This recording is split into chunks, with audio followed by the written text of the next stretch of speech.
Welcome to Inspire, Teach, Excel, our podcast about issues and concepts in teaching today. I'm Emily Giubertoni, the Director of Bishop Challoner Training School Alliance Skit, and what I wanted to talk about today is metacognition.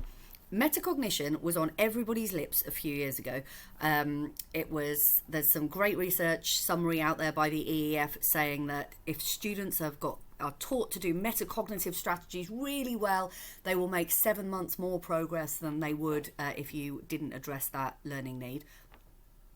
Great research summary. Everybody's really excited. Let's do metacognition.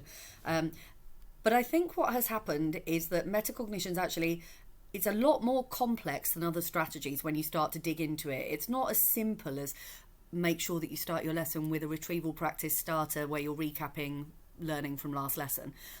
For metacognition, you've really got to take that step back and think, are you teaching students to be independent learners? And actually, that is a massive challenge. And if we can crack that, it is going to have a huge impact, a huge positive impact on the students we work with. And so I thought what we'd do in this podcast is just think about, what does that big jargony word in that headline, metacognition, mean in the classroom? How can we break it down? And what are some really practical strategies for helping students to build that independent learning skill set? The most helpful thing I think that the EEF, the Education Endowment Foundation, do when they talk about metacognition is they break it down for us into 3 key strategies: planning, monitoring, and evaluation.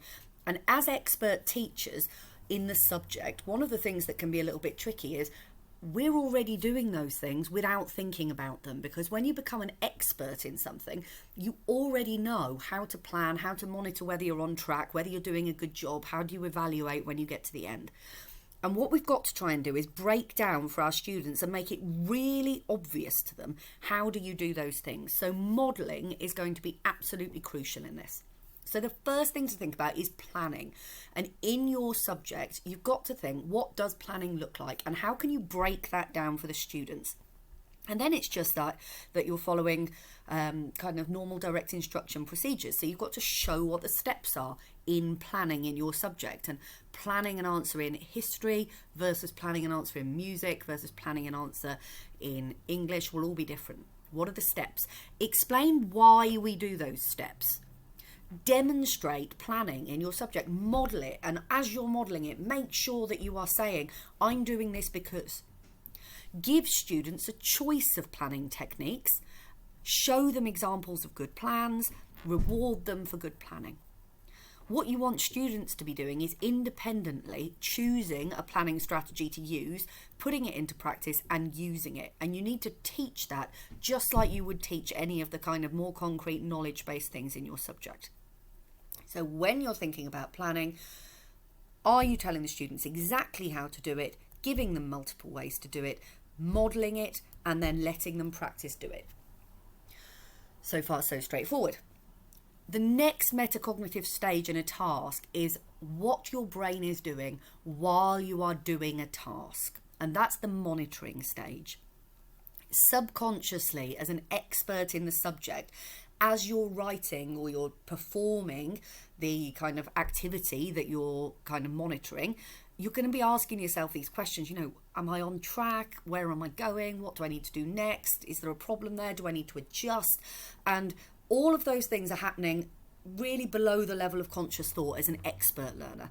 So what we need to do is train students how to do that. You can't just expect that they will just pick that up. So again, give students really explicitly those questions that they should be asking themselves as they go.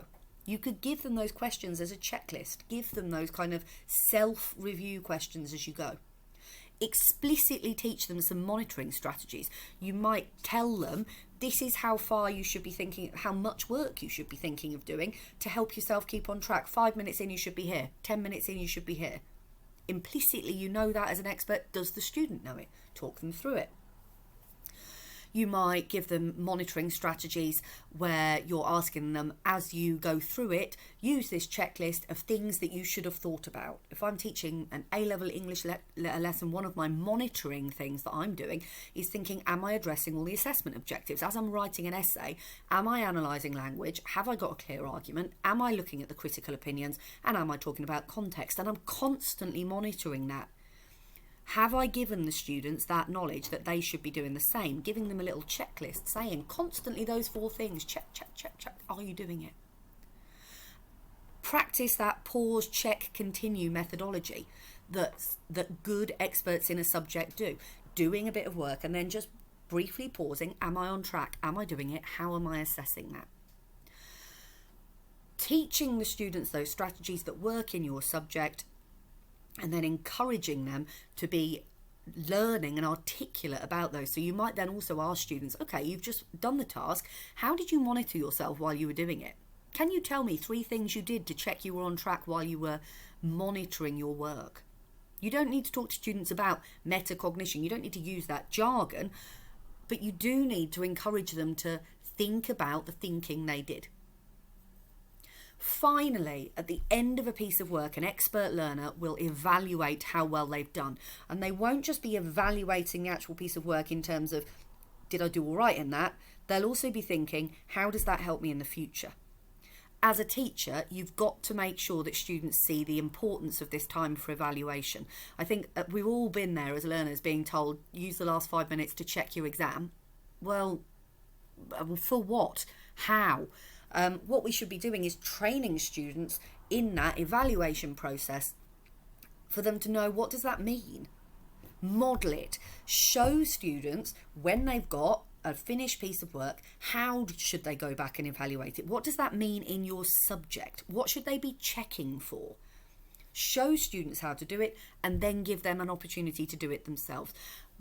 Praise students when they have done good evaluation. Don't worry about the quality of the work they did. Focus on the actual evaluation they did. You could get students to spend 15 minutes doing an exam question and then 5 minutes evaluating their answer, and then completely ignore the work they'd actually done in the exam question and spend all of your praise and all of your merit points and all of your celebration on how well they did in the evaluation point. The EEF research tells us that skill of evaluation, that's feeding into that metacognitive process of plus or minus 7 months. What is going to make an impact on those students? Their ability to reflect on their own work. Show them why that leads to better outcomes. Show students a piece of work that has had some evaluation done on it and that has led to a better piece of work. Really, really kind of powerful way of thinking about things. Give students sentence starters for evaluation. Give students practical strategies to help them all the time. And so that planning, monitoring, evaluating kind of trio of skills is the foundation of metacognition, and thus is something that is really worth spending a bit of time thinking about in your subject with your students. If they can develop their skills in those things, planning, monitoring, evaluating their work in your subject, overall that is going to help improve their outcomes. Thank you for joining Inspire, Teach, Excel.